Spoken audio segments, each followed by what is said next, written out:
রাধে রাধে। মৃত্যুর পর বিচার হয় কিভাবে? মানুষের কর্মই কি মানুষের বিচার করে? মানুষের কর্মই কি তার স্বর্গ নরক যাবার পথ ঠিক করে দেয়? স্বর্গ না নরক, এই গোপন সত্যটা জানতো এক বারবণিতার কন্যা, বারবণিতার মেয়ে। সেই ঘটনাটি জানতে আপনারা ভিডিওটি পুরোটা দেখুন, তাহলে বুঝতে পারবেন মানুষ কিভাবে স্বর্গে যায়, কিভাবে নরকে যায়। বলছেন এক ব্রাহ্মণ ছিল। সেই ব্রাহ্মণ তিনি কাশীতে পড়াশোনা করে নিজের বাড়ি ফিরে আসলেন।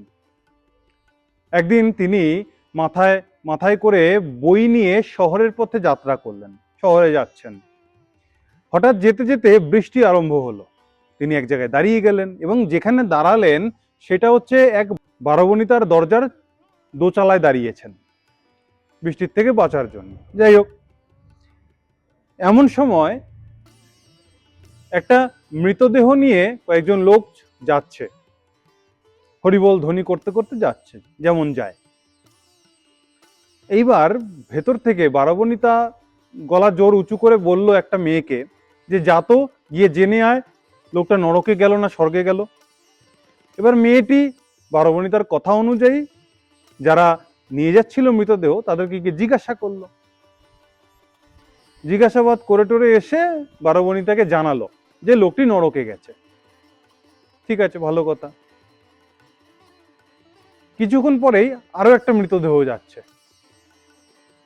এবং পরবর্তী মৃতদেহের কাছে গিয়েও বারবণিতার মেয়েকে জিজ্ঞাসা করলো। জিজ্ঞাসাবাদ করে এসে জানালো যে এই লোকটি স্বর্গে গেছে। দুটো লোক গেল, প্রথমবার যখন গেল তখন বললো নরকে গেছে, দ্বিতীয়বার যখন গেল তখন বললো স্বর্গে গেছে।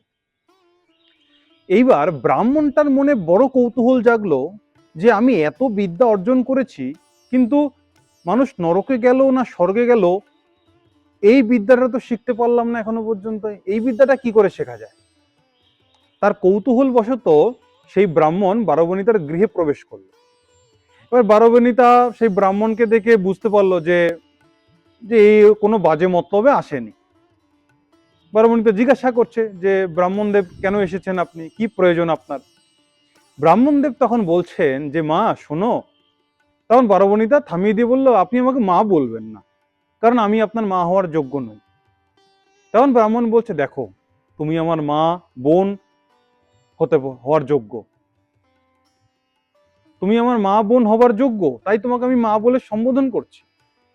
যে মা তুমি কিছুক্ষণ আগে এই মেয়েটিকে পাঠালে, গিয়ে বললে যে নরকে গেল না স্বর্গে গেল সেই মৃতদেহটি, কি করে জানলে, এই বিদ্যাটি কি করে অর্জন করলে? বারবণিতা বলছে খুব সহজ, এমন কিচ্ছু না। তাই? ঠিক আছে, মেয়েটিকে ডাকলো। যে বারবণিতা এবার বলছে মেয়েটিকে যে তুমি এই ব্রাহ্মণদেবকে বলে দাও তুমি কিভাবে জানতে পারলে এই লোকটি নরকে গেল এই লোকটি স্বর্গে গেল। তখন বাচ্চা মেয়েটি বলছে যে ব্রাহ্মণদেব, প্রথমবার যখন মৃতদেহ নিয়ে যাচ্ছিল তখন আমি গিয়ে জিজ্ঞাসা করলাম যে কোথা থেকে নিয়ে এসছো এই মৃতদেহকে, কোন পাড়া থেকে নিয়ে এসছো। আমি তখন সেই পাড়ায় গেলাম, যার গৃহে কান্নাকাটি হচ্ছিল তার গৃহে প্রবেশ করলাম, বুঝলাম যে এই গৃহেই মারা গেছে। তখনও সেই গৃহের আশেপাশে প্রতিবেশীদেরকে কথা বলতে শুনলাম যে লোকটা মারা গেছে, যে প্রথম মৃতদেহ তার কথা বলছি, যে লোকটা মারা গেছে ভালোই হয়েছে, কারণ এ সকলের উপর অত্যাচার করত, ঝামেলা করত, মারামারি করত, মিথ্যা সাক্ষী দিয়ে মানুষকে ফাঁসিয়ে দিত, লোকজনদের বহু কষ্ট দিত। তো লোকটা মারা গেছে, খুব ভালো হয়েছে, সমাজের জন্য খুব ভালো হয়েছে। তখন আমি বুঝতে পারলাম যে এর কর্ম ভালো নয়, তাই এ নরকে গেছে। এবার দ্বিতীয় যে মৃতদেহ তাকেও গিয়ে জিজ্ঞাসা করলো কোন পাড়া থেকে। অনুরূপ ভাবে সেই পাড়াতে আমি গেলাম, গিয়ে কান্নাকাটির আওয়াজ শুনতে পারলাম এবং তখন আশেপাশে লোকজনদেরকে কথা বলতে শুনলাম, আহ লোকটা মারা গেল, এই লোকটা তো আমাদের পাড়ার আলো ছিল, আমাদের পাড়ার গর্ব ছিল, সৎসঙ্গ করত, সাধুসঙ্গ করত, মানুষের উপকার করত, পরোপকারী ছিলেন, লোকটা মারা গেল, আমাদের পাড়াটা অন্ধকার হয়ে গেল।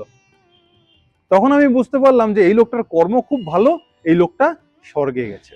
এইবার ব্রাহ্মণও বুঝতে পারলো যে হ্যাঁ তাই তো, যে আমাদের শাস্ত্র তো তাই বলা রয়েছে, তুমি ভালো কর্ম করবা তো তোমার সদ্গতি হবে, তুমি খারাপ কর্ম করবা তাহলে তোমার দুর্গতি হবে। সামান্য বিষয়, এটা তো আমাদের শাস্ত্রেও বলা রয়েছে, আমি এতদিন বুঝতেই পারিনি বিষয়টি। এইবার পুরো ঘটনার মধ্যে আশা করি বোঝা গেল মানুষ কিভাবে মৃত্যুর পর স্বর্গে যাবে না নরকে যাবে, এটা বিচার হয়, এটা বিচার করে বের করা হয়। আশা করি আপনারা বুঝতে পারলেন বিষয়টি, এবং আশা করি প্রসঙ্গটিও আপনাদের ভালো লেগে থাকবে। যদি ভালো লেগে থাকে সকলের সঙ্গে শেয়ার করবেন, এবং এইসব ধর্মীয় ভিডিওগুলো পেতে আমাদের চ্যানেলটিকে সাবস্ক্রাইব করে রাখবেন, যাতে এরকম ধরনের ভিডিও আপনাদের কাছে যথাসময়ে পৌঁছে যায়। রাধে রাধে।